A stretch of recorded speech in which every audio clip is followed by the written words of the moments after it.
చెప్పాలి. మీరేమంటారండి, ఆడవాళ్ళే కదా కంటుంది, వాళ్ళలోనే ఉంటారు అంటారు. ఒక విధంగా చూస్తే అది కూడా రైతే. కానీ పిల్లలు పురుషుని యొక్క వీర్యములో కణముల రూపంలో ఉంటారు. ఎట్లుంటారు పిల్లలు చెప్పండి? కణాలు. ఆ మైక్రోస్కోప్ పెట్టి ఆ యొక్క స్పెర్మ్, ఆ యొక్క ఇంద్రియాన్ని మనం చూసినప్పుడు చిన్న చిన్న తోక కప్పల్లాగా అటు ఇటు కదులుతూ ఉంటారు. వాళ్ళందరూ పిల్లలే. వింటున్నారా? అంటే మగోళ్ళలో పిల్లలు ఉంటారు. ఈ పిల్లల్ని వీడు ఏం చేస్తాడంటే పెళ్లి చేసుకొని, మనం భూమిలో విత్తనం పెట్టేస్తామో వాడు విత్తనం వేస్తాడు. అందుకే తన తప్పు చేస్తే ఏమంటారు తెలుసా? వాడి విత్తనమే మంచిది కాదురా అంటారు. వాళ్ళ అమ్మని తింటారా చెప్పండి? వాడు ఏదైనా తప్పు చేస్తే వాళ్ళ అమ్మ ఇంతేలా అంటారా? అరే వాళ్ళ నాన్న అంతే, వాడి విత్తనం అదేరా, వాడి తాత కూడా అదేరా. అర్థమైందా పిల్లలు?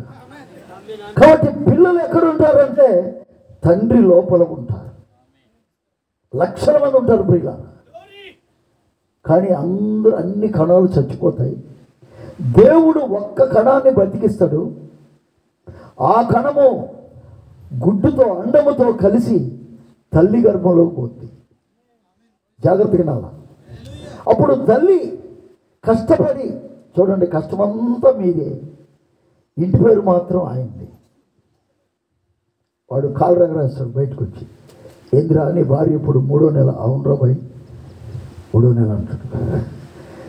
కక్కుకునేది, వాంతులు చేసుకునేది ఆమె. వింటున్నారా?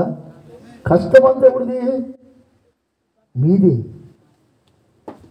సచ్చి బతికి మగోడి కంటే వీడు బయటకు వచ్చి కాలు రగరేస్తాయి, మన కొడుకు పుట్టిండ్రు స్వీట్ తీసుకుంటాడు. ఆమె సచ్చి బతికి కొడుకుని కాదు. ఇంటి పేరు ఎవరిది? మీదా? మీ ఆయనదే, పుట్టినోడికి. అంటే నేను ఎందుకు ఈ మాట చెబుతున్నా అంటే, పిల్లలు తండ్రిలో కణములుగా ఉంటారు. ఆమె ఇప్పుడు మీ పాస్టర్ గారిలో ఎంతోమంది ఉన్నారు, కానీ 2 మాత్రమే తల్లి గర్భంలోకి వెళ్ళి ఒక రూపు దిద్దుకొని ఈరోజు పక్కన కూర్చొని కారులో, డాడీ ఎడాపు కారు మాట్లాడుతుంది. వింటున్నారు పిల్లరా? అంటే ఆయనతో సహవాసం చేసే వాళ్ళు ఎక్కడున్నారు? ఆయన నుండే బయటకు వచ్చారు. హల్లెలూయా. అలాగే దేవుని పిల్లలందరూ కూడా జగత్తు పునాదికి ముందే, హల్లెలూయా, ఆయన లోపల ఉన్నారంట. చదవండి వాక్యం చూద్దాం. వాక్యం ఎఫెసీ 1:6. అలాగే దేవుని పిల్లలు, కుమారులు, కుమార్తెలు అందరూ ఆయనలో ఉన్నారు. వాక్యం చూడాలి ప్రియులారా అందరూ. ఎఫెసీ 1:6. ఎట్లనగా తన ప్రియుని యందు తాను ఉచితముగా మనకు అనుగ్రహించిన తన కృపా మహిమకు కీర్తి కలుగునట్లు తన చిత్త ప్రకారమైన దయా సంకల్పము చొప్పున యేసుక్రీస్తు ద్వారా తనకు కుమారులనుగా స్వీకరించుటకై మనలను ముందుగా తన కోసము నిర్ణయించుకొని మనము తన ఎదుట పరిశుద్ధులము నిర్దోషులమునై ఉండవలనని. ఎప్పుడు దేవుడు ఎప్పుడున్నాడు? భూమికి పునాదులు వేయక మునుపే ప్రేమ చేత ఆయన క్రీస్తులో మనల్ని ఏర్పరచుకుండు. అంటే దేవుని కుమారులు, కుమార్తెలందరూ కూడా ఇప్పుడు తండ్రి పిల్లవాడుగా ఉంటాడు. ఇప్పుడు నేను పిల్లోడుగా ఆడుకున్నా. ఆమె మా అమ్మకు పుట్టా, నేను పిల్లోడుగా ఉండా. అప్పుడే నాలో ఎంతమంది ఉన్నారు? నాకు 7 పిల్లలు. ఇద్దరు పుట్టంగానే ఢిల్లీలో ఆపరేషన్ కానీ పోయా హాస్పిటల్కి. మా అమ్మకి ఉత్తరం రాసి, అప్పట్లో ఉత్తరాలు కదా. మా అమ్మ ఏముందంటే పుట్టేవాళ్ళని చంపకూడదు అంది. మళ్ళీ ఈ మర్డర్లు ఏడు చేస్తూ మర్డర్లు చేయటం అన్నది ఆమె. ఇక నేను వదిలేసిన, దేవుడా నీ ఇష్టం, నారు పోసినోడివి, నీరు పోస్తావు నువ్వే. ఇంకా 7 పుట్టిండ్రు వరుస పెట్టి. 7వ వాడికి విలియం బ్రన్నామ్ అని పేరు పెట్టేశా. పెట్టి ఇక జాలయ్యా అనే ప్రార్థన చేసుకున్నాం, నేను నా భార్య. ఆగిపోయిండు, దేవుడు ఆపేసిండు. ఇప్పుడు నాలో 7 ఉన్నారు. ఎప్పుడు నేను చిన్నప్పుడు తల్లి గర్భం నుంచి వచ్చినప్పుడే నాలో 7 ఉన్నారు. చాలామంది ఉన్నారు, అందరూ చచ్చిపోయి 7 బయటకు వచ్చి. ఇప్పుడు 7 రావడానికి దేవుడు ఏం చేసిండు? నన్ను పెంచి పెద్ద చేసి నాకు ఒక అమ్మాయికి పెళ్లి చేసి, హల్లెలూయా, నా విత్తనాలన్నీ ఆమెలో వేసి ఇప్పుడు వాళ్ళు ఫోన్లు చేస్తూ ఉంటారు నాతో. ఆఖరోడు ఫోన్ వచ్చింది, అప్పుడప్పుడు ఫోన్ వచ్చిందంటే డబ్బులు రెడీ చేసుకోవాలి నేను. ఆడపిల్లలేమో తిన్నవా తాగివా అని ఫోన్లు చేస్తారు. వాళ్ళు వచ్చినప్పుడు, వాళ్ళ ఫోన్లు వచ్చినప్పుడే సంతోషంగా ఎత్తుతా. మగవాడిది వచ్చింది, ఆఖరోడు వచ్చిందంటే ఏందిరా ఎంత కావాలంట, ఒక 2000 కొట్టు అంటాడు. నేను అందుకే ఆడపిల్లలు పుట్టినోడికి చెప్తా, ఆడపిల్లలనే కానండి, వాళ్ళు మన మంచి చెడు చూస్తారు. పెట్టినారా? కాబట్టి ఇప్పుడు నాలో 7 ఉన్నారు, మీ పాస్టర్ గారు 2 ఉన్నారు. దేవుళ్ళో ఆయన బిడ్డలందరూ ఉన్నారు. ఉన్నారా? వాక్యమేనాది? ఇప్పుడు వాళ్ళు ఎప్పుడు భూమి మీదకి రావాలో దేవుడికి తెలుసు. ఎంతమంది ఉన్నారో తెలుసు. వాళ్ళు ఏ కాలంలో భూమి మీదకి రావాలో తెలుసు. ఇప్పుడు సైతాను పిల్లలు ఏంటంటే వీళ్ళు ఎలపుటోళ్ళు అంట. ఇందాక అన్నాడు వాళ్ళని, వాళ్ళు ఎలపుటోళ్ళు అన్నారు, అంటే బయటోళ్ళు. హల్లెలూయా. ఇప్పుడు వీళ్ళకి తేడా ఏంటో చూద్దామా?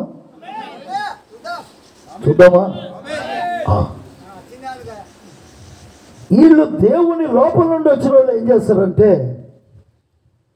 ఈ బైబిల్లో ఉన్న వాక్యాలన్నిటినీ వాళ్ళు నమ్ముతారు, వాటిని వాళ్ళ జీవితంలో నెరవేరుస్తారు. ఎందుకంటే ఈ వాక్యానికి ఏది కలిపినా వాళ్ళు ఊరుకోరు, ఏది తీసినా ఊరుకోరు. ఎవరు? వీళ్ళు వాక్యమై ఉన్న దేవుడికి పుట్టారు. చెప్పండి కొట్టండి. ఇప్పుడు దేవుడు ఎవరు? వాక్యమై ఉన్న దేవుడు. ఆది యందు వాక్యముండెను, వాక్యము దేవుని యొద్ద ఉండెను, వాక్యమే. ఇప్పుడు వాక్యానికి పుట్టిన వాళ్ళు ఎక్కడున్నారు? భూమి మీద లూసిఫర్కి పుట్టిన వాళ్ళు ఉన్నారు. వింటున్నారా పిల్లరా? అయితే దేవుడి పిల్లల కంటే వీళ్ళే ఎక్కువ మంది ఉన్నారంట. వీళ్ళు 10 లక్షల మంది పుడితే దేవుడి బిడ్డ ఒక్కడు పుడతాడంట. 10 లక్షలు వీళ్ళు, ఒకడు. అంటే 10 లక్షలకు ఒకడు చొప్పున లెక్కేయండి. ఈ ప్రపంచంలో 10 కోట్లు ఉంటే ఎంతమంది ఉండొచ్చు దేవుని బిడ్డలు? చెప్పండి. 10 లక్షలకు ఒకడండి. కోటి అంటే 100 లక్షలు. 100 అంటే కోటికి ఎంతమంది ఉన్నారు ఇప్పుడు? 10 మంది. 7 కోట్లకి అంటే నేను ప్రపంచవ్యాప్తంగా చెప్తున్నా, 10 లక్షల్లో ఒకడు. ఆమె వింటున్నారా? ఎందుకంటే ఇశ్రాయేలీయులు 20 లక్షల మంది బయలుదేరారు ఐగుప్తు నుండి. బయలుదేరారా? ఎంతమంది పోయారు వాగ్దాన భూమికి? 2. మిగతా వాళ్ళందరూ ఏమయ్యారు? అరణ్యములో రాలిపోయారు. యేసయ్య భూమి మీదకి వచ్చినప్పుడు ఎంతమంది వచ్చారు ఆయన కూటాలకి? రాత్రి మనం విన్నాం. ఎంతమంది వచ్చారు కూటాలకి? లక్షల మంది వచ్చారండి. వచ్చిన వాళ్ళందరినీ ఎలా కొట్టిండు ఆయనే? ఒక చిన్న బాంబు వేసిండు ఆయన. చప్పట్లు కొట్టండి. వీళ్ళని ఎట్టేలా కొట్టాలా అని చూసిండు ఆయన. అందరూ రొట్టెలు అంటున్నారు, అద్భుతాలు అంటున్నారు, మర్మాలు ఊడి ఇంటలా. కూటాలకి మాత్రం అందరూ వస్తున్నారు. ఆమేన్. ఇప్పుడు లోపల ఫోటోలు వింటున్నారు లేదా? లోపల ఫోటో ఉందని రాత్రి మనం విన్నాం. బయట ఫోటోలు ఏముంది? తెల్లటి గుడ్డలు వేసుకుంటే బైబిల్ ఒకటి పట్టుకుంటే మనం ఏమంటాం? ఈయన పాస్టర్ అంటాం మనం. యేసయ్య లోపల ఫోటోలు చూస్తాడు. హల్లెలూయా. అందుకే ఆయన ఏం చేసేవాడంటే కూటాలు జరిగేటప్పుడు మేము ఎంతమంది రక్షణ పొందుతారు చేతులు ఎత్తండి అని మేము అడుగుతాం. అందరు వింటున్నారా? మేము అడుగుతాం. ఆఖరిలో చేతులు ఎత్తండి అంటాం. యేసయ్య ఎక్కడా కూడా చేతులు ఎత్తండి అని అడగల. 4 సువార్తలు, మత్తయిలో కానీ, మార్కులో కానీ, లూకాలో కానీ, యోహాను సువార్తలో కానీ యేసు ప్రభు ఎక్కడేమన్నాడు? ఈరోజు ఎంతమంది బాప్తిసం పొందుతారు చేతులు ఎత్తండి అని అడగల. ఎందుకని ఆయన అడగల? మేము అడుగుతాం. ఎందుకని? అందరు వింటున్నారు? అసలు నేను చెప్పేది అర్థమవుతుందా?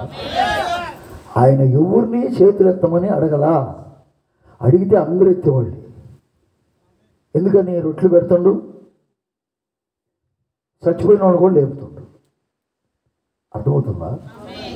అందుకే యేసయ్య కొండ మీద నుంచొని చదివిస్తాం మీకు. పరలోకం నుంచి ఎంతమంది వచ్చారో వాళ్ళందరినీ పిలిచేవాడంట. చప్పట్లు కొట్టండి. కొండెక్కేవాడు. మాకేమో స్టేజీ కట్టారు మీరు. ఆమేన్. యేసయ్య కొండెక్కి కొండ మీద ప్రసంగం చేసి అందరికీ రొట్లు పెట్టి, అంటే ప్రేమను అందరికీ పంచాడు. ఆమేన్. కానీ కృప ఆయన బిడ్డలకి. కృప ఎవరికి? పరలోకం నుంచి ఆయనలో నుంచి వచ్చిన వాళ్ళకి. హల్లెలూయా. అందుకే కొండెక్కి మార్కు సువార్త 3:13 చూడండి త్వరగా. మార్కు 3:13 త్వరగా ప్రియులారా.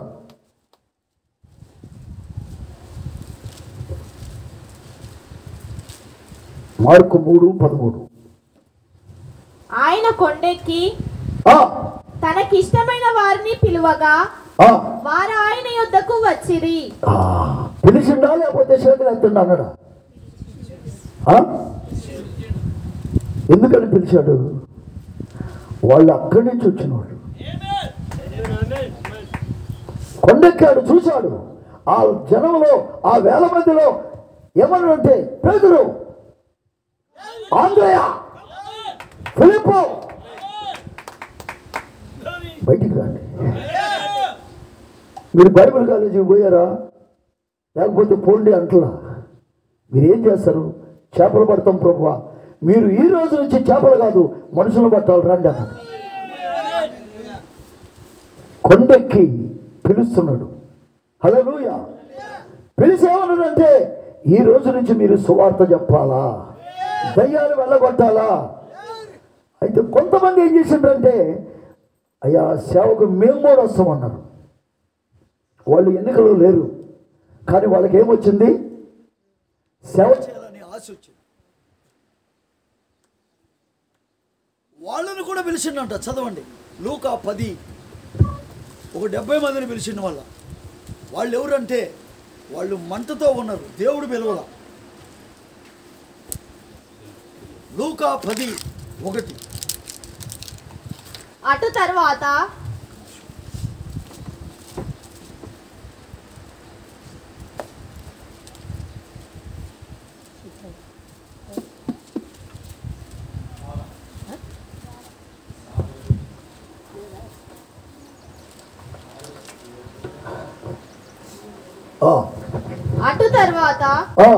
ప్రభు 70 మంది ఇతరులను నియమించి, అక్కడేమో 12 మందిని పిలిచాడు.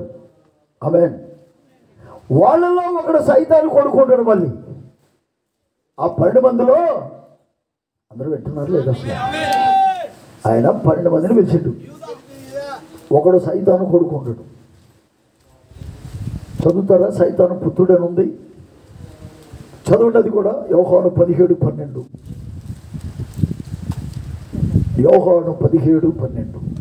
నేను వారి యొద్ద ఉండగా, అందరూ తీయాలి. యోహాను 17:12. నేను వారి యొద్ద ఉండగా నీవు నాకు అనుగ్రహించిన వారిని నీ నామమందు కాపాడి తిని, నేను వారిని భద్రపరిచి తిని. గనుక ఆ. లేఖనము నెరవేరునట్లు ఆ. నాశన పుత్రుడు తప్ప ఎవరు తప్ప? నాశన పుత్రుడు తప్ప ఎవరు తప్ప అంటే దెయ్యానికి కొడుకుండడు ఒకడు, నాశన పుత్రుడు. వాడిని తప్ప వారిలో మరి నేను 11 మందిని కాపాడా. వాడిని ఎందుకు కాపాడలా? ఏమండి, పాప వాడు కూడా సేవకుడేగా. చెప్పండి, సేవ చేయలేదా యోధా? దెయ్యాలు వెళ్ళగొట్టలేదా? సువార్త చెప్పలేదా? చెప్పండి, మరి ఎందుకు కాపాడలా? నాశన పుత్రుడు. ఎవరండి యోధా? చెప్పాలి, యోధా ఎవరు? ఇంకా అస్సలు క్లియర్గా చదువుతుండే ఇంకో చోట యోహాను 6:70 అక్కడ చెప్తుండు, పూర్తిగా కరెక్ట్గా ఆడ చెప్తుండే యేసయ్య. ఆడ ఆన్సర్ మీకు కరెక్ట్గా వచ్చింది. యోహాను 6:70 అందరూ చూడాలా? అందుకు యేసు అందరూ చూడాలా? అమ్మాయి ఏదో చదువుకుంటూ పోతుంది, మాకెందుకులే అనుకోబాకండి, మీరు కూడా చూడాలి. అందుకు యేసు, నేను మిమ్మల్ని 12 ఏర్పరచుకొనలేదా? లేదా మీలో ఒకడు సాతాను అని వారితో ఇప్పుడు చెప్పెను. దెయ్యం సేవ చేస్తుందా లేదా మీరు చెప్పండి. ఏమండి చెప్పండి. దెయ్యం బాప్తిసం పొందింది, దెయ్యం సువార్త బోధిస్తుంది. ఈ దెయ్యమే పోయి ఇంకో దెయ్యాన్ని ఎలగొట్టేస్తుందంట, వచ్చేస్తుందంట, దేవుడా నీ పేరు చెప్తే దెయ్యాలు పోతున్నాయి అంటే యేసు ప్రభు అనుకుంటున్నావు, రే నువ్వే దెయ్యం. ఇప్పుడు యోధా దెయ్యమా కాదా? మీరు చెప్పాలా? దెయ్యమేనా? వాక్యమేనా అది? నేనేమన్నా కల్పించిన? ఇప్పుడు 12 మందిలో ఒకడు దెయ్యం. ఆమేన్. ఇప్పుడు లోకాలో మనం చూస్తున్నప్పుడు 70 మంది శిష్యులు మళ్ళా పాస్టర్లు వచ్చిండ్రు. ఇప్పుడు లోకా 10లోకి వెళ్ళండి. అటు తరువాత ప్రభు 70 మంది ఆ ఇతరులను నియమించి తాను వెళ్ళబో ప్రతి ఊరికిని ఆ ప్రతి చోటికిని. ఇప్పుడు యేసు ప్రభుకి ఎంతమంది శిష్యులు మొత్తం చెప్పండి, లెక్కేసి చెప్పాలా? ఎంతమంది అండి శిష్యులు? 82 మంది శిష్యులు అయ్యిండ్రు ఇప్పుడు ఆయనకి సేవకి. కానీ వాళ్ళల్లో పరలోకం నుంచి వచ్చిన వాళ్ళు ఎంతమంది అంటే 11 మంది ప్రియులారా. ఈ 71 మంది నరకం నుంచి వచ్చారు. అందుకే యోధా చచ్చిపోయినప్పుడు వాళ్ళు ఏమని ప్రార్థన చేశారు తెలుసా? మనమైతే ఏం చేద్దాం, పాస్ గారు పడిపోతే వాడిని ఎట్టగొట్ట నిలబెట్టయ్యా అంటాం. అంటామా లేదా? అంటున్నారా? యూదా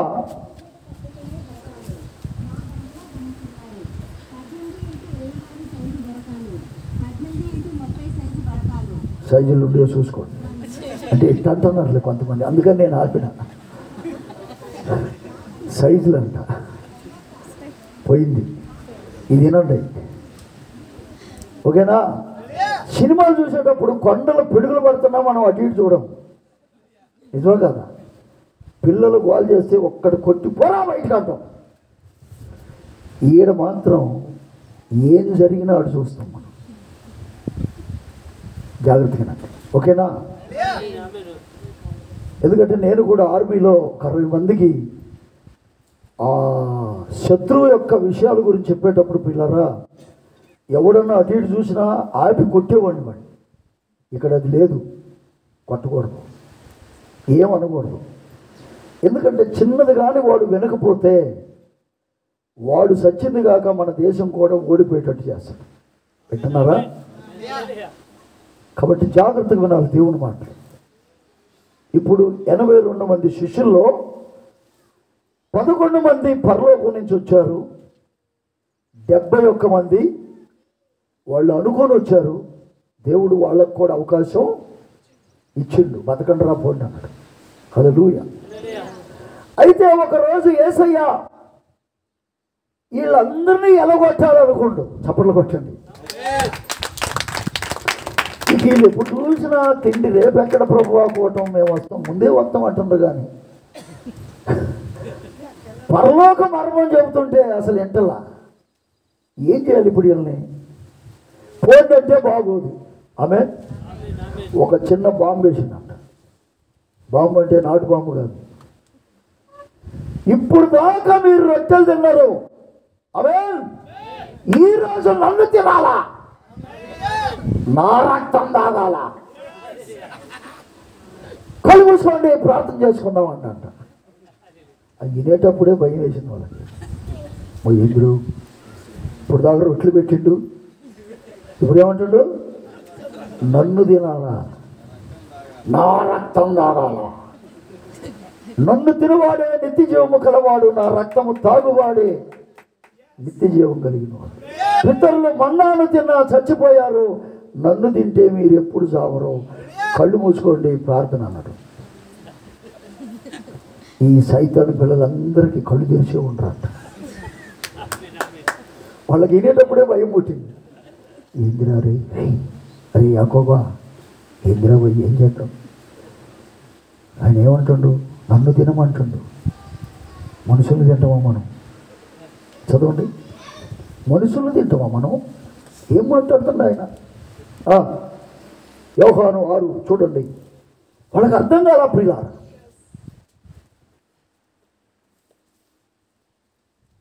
6వ అధ్యాయం యోహాను సువార్త. వాళ్ళు అనుకుంటున్నారు 52, 6:52 చూడండి. యోహాను సువార్త 6:52లో వాళ్ళు అనుకుంటున్నారు, యూదులు ఈయన తన శరీరమును ఎలాగూ తినని ఎట్లా పెడతారు ఆయన? ఒకనితో ఒకటి మాంసం పోసి ముక్కలు చేసి ఇస్తాడా మనకి? ఇప్పుడు బ్లేడ్ పెట్టి నరం కోసుకొని రక్తం పోసి మనకి ఇస్తాడా? ఇప్పుడు అది తాగాలన్నా మనం? ఏమిరా, ఏం చేద్దాంరా?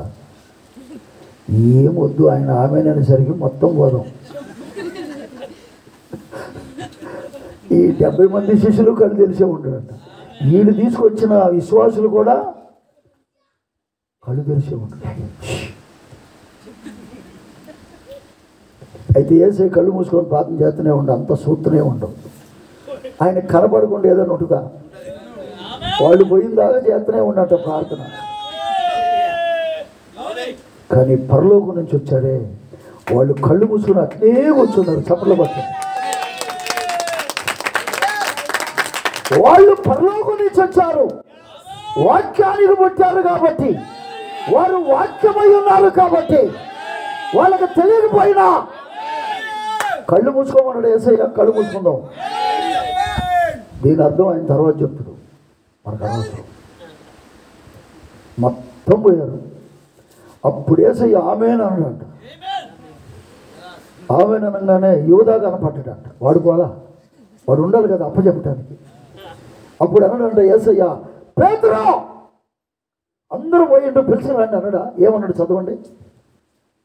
పేతురుని ఏమన్నాడో చూద్దాం. యేసయ్య 6:66. త్వరగా ప్రియులారా. అప్పటి నుండి, ఎప్పటి నుంచి? ఆ బాంబు వేసిన కాడి నుంచి ఆయన శిష్యులలో అనేకులు వెనుక తీసి మరి ఎన్నడూ ఆయన్ని వెంబడించలేదు. ఎవరు అట్లా 70 మంది లేరు, విశ్వాసులు లేరు, మొత్తం షామ్యాన కింద ఎవడూ లేడు. ఆమె ఇక 11-12 మంది ఉన్నారా? అప్పుడు ఏమన్నాడు యేసయ్య? మీరు కూడా కాబట్టి యేసు మీరు కూడా వెళ్ళిపోవాలని ఉన్నారా? చూడండి, మనమైతే ఏమంటాం, ఎట్టగొట్టు బతిలాడి పిలుచుకరా అంటారా, పోయి భోజనాలు వేస్ట్ అయిపోతాయి. ఏమా, మనం 500 మందికి భోజనం చేసి 10 మంది కూర్చుంటే ఎట్టుంటుంది? బాధ ఉండదా? ఏం చేస్తాం మనం? మా రాండమ్మ కూటం భోజనం బిర్యానీ వండామమ్మా అంటవా లేదా? ఇప్పుడు యేసయ్య అట్లా పిలుచుకురాండి అన్నాడా? ఏమండు రే, మీరు కూడా పోతే పోండి అన్నాడు. ఆయనకు కావాల్సింది ఎవరంటే పరలోకం నుంచి వచ్చిన వాళ్ళు కావాలి. ఈ సైతాను పిల్లలు అక్కర్లా. అందుకే ఏమంటున్నావు, మీరు కూడా పోతే పోండి అన్నాడా? అప్పుడు దేవునికి పుట్టిన వాళ్ళు ఏమన్నారో చూద్దాం అని 12 మందిని అడగగా సీమోను పేతురు లేచిండు, దేవునికి స్తోత్రం కలుగును గాక. ప్రభువా, ఎవని యొద్దకు వెళుదాము? ఈ చర్చి పోమంటవయ్యా, అన్ని చూసే వచ్చిన వేడికి అవే అన్ని చూసే ఎరుకొచ్చింది మేము. ఆమేన్. శాస్త్రులు ఎట్టుంటారో మాకు తెలుసు, పరిశీలన ఎట్టుంటారో మాకు తెలుసు, సద్దుకాయలు ఎట్టుంటారో మాకు తెలుసు. వింటున్నారా? అన్నీ చూసాం. ఏడుకొచ్చును. ఏడుకొచ్చింది దేనికంటే నువ్వు పెట్టే రొట్టెల కోసం కాదు. ఆమేన్. నీ దగ్గర నిత్య జీవపు మాటలు ఉన్నాయి. రొట్టెలు ఉండి అన్నారా? చెప్పండి. నీవే చదవండి, ఏమంటున్నాడు పేతురు? నీవే నిత్య జీవపు మాటలు కలవాడవు, నీవే దేవుని పరిశుద్ధుడు అని మేము విశ్వసించి ఎరిగి ఉన్నామని మేము ఆయనతో చెప్పాడు. ఇక నువ్వు బొమ్మన్నా మేము బాం. ఇప్పుడు ఎంతమంది మిగిలిరండి యేసు ప్రభుకి? ఏమండి ఎంతమంది అండి? ఇప్పుడు మనకి 11 మంది ఉంటే ఎట్టుంటుంది? 7 ఉంటే ఎట్టుంటుంది? ఇందిరా ఎవరు రాలేదు అంటవా లేదా? కానీ ఏసై అనలేదు. పేతురు మళ్ళా వెలుసుకురండి, మళ్ళా అంటే కొంత వాళ్ళకి చెప్పండి అంటాడా? మీరు కూడా పోండి అన్నాడు. కాబట్టి పిల్లరా, పరలోకం పోయేది ఒక చిన్న గుంపే. అయితే వాళ్ళు వాక్యాన్ని వింటారు. ఆమేన్. వాక్యము హృదయంలో దాచుకుంటారు. హల్లెలూయా. ఇప్పుడు ఒక రోజు యేసయ్య వింటున్నారా, ఆ 3 శిష్యులను తీసుకొని కొండ మీదకు పోయిండు. చప్పట్లు కొట్టండి. డాడీ పోయారు. చదవండి మత్తయి. అందరూ బైబిల్ చూడాలి పిల్లరా. మత్తయి 17:1 త్వరగా. 6 దినములైన తర్వాత యేసు పేతురును యాకోబు. అంటే ఎన్నో రోజు అంటూ 6 దినములైన తర్వాత? వారం. ఆది, సోమ, మంగళ, బుధ, గురు, శుక్రు, శని. సరే అది వద్దులే, చదవండి అసలు విషయం.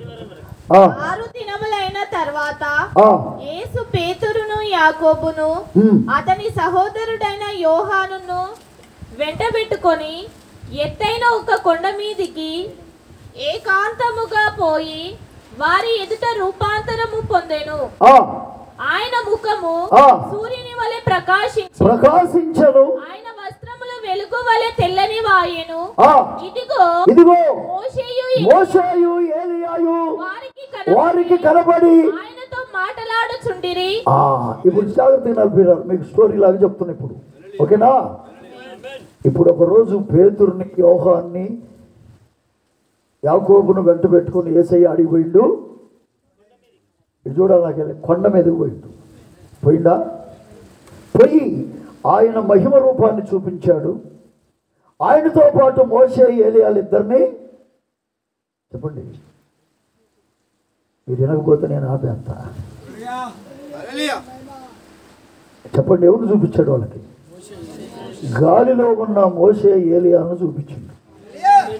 ఆమె ఇక చూపించిన తర్వాత అసలు విషయంలోకి వస్తాను నేను. మళ్ళా యేసయ్య మామూలు మనిషిగా మారిపోయిండు. హల్లెలూయా. మోషే, ఏలీయాలు మాయమైపోయారు. ఇక మళ్ళీ వాళ్ళ 3 తీసుకొని కిందికి వస్తున్నాయి. వచ్చేటప్పుడు ఏమన్నంటే, నేను చనిపోయి తిరిగి లేచేదాకా ఈ సంగతి మీరు ఎవ్వడికి చెప్పొద్దు అన్నాడు. ఇది మీ 3కే. ఆమేన్. 9వ వచనం చూడండి. త్వరగా పిల్లలు. వారు కొండ దిగి వచ్చుచుండగా మనిషి కుమారుడు మృతుల్లో నుండి లేచి వరకు ఈ దర్శనము ఎవరికి చెప్పకూడని యేసు వారికి ఆజ్ఞాపించి. కొంచెం స్పీడ్ గా చదువు.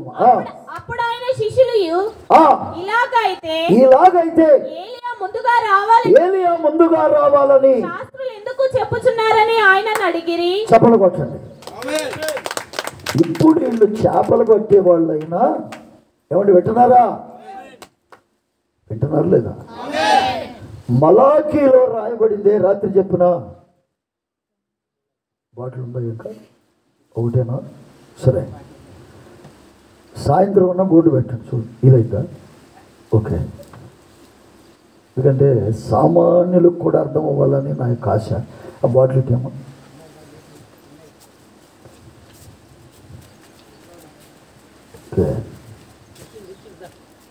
చూడండి పిల్లరా. ఇప్పుడు ఈ పేతురు, యోహాను, యాకోబు ఏం చేస్తారు? చేపలు పట్టేవాడు. ఆమె అంతేనా?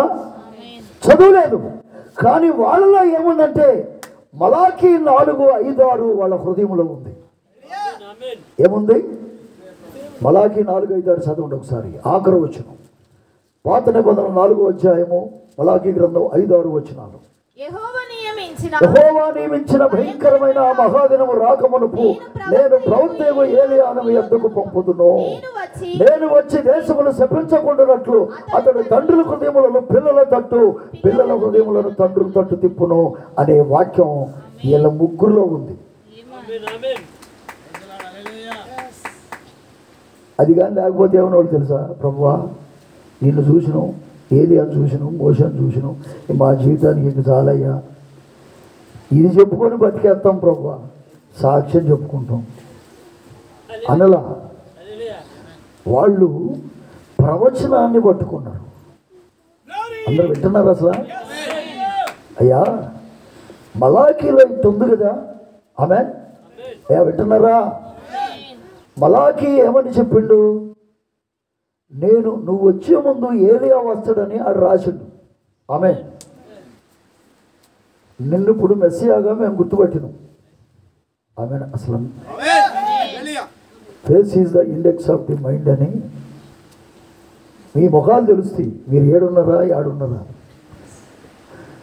కొంతమంది, అందరు కాదు. నేను ముగిస్తాను పిల్లలు, చాలా జాగ్రత్తగా నాను.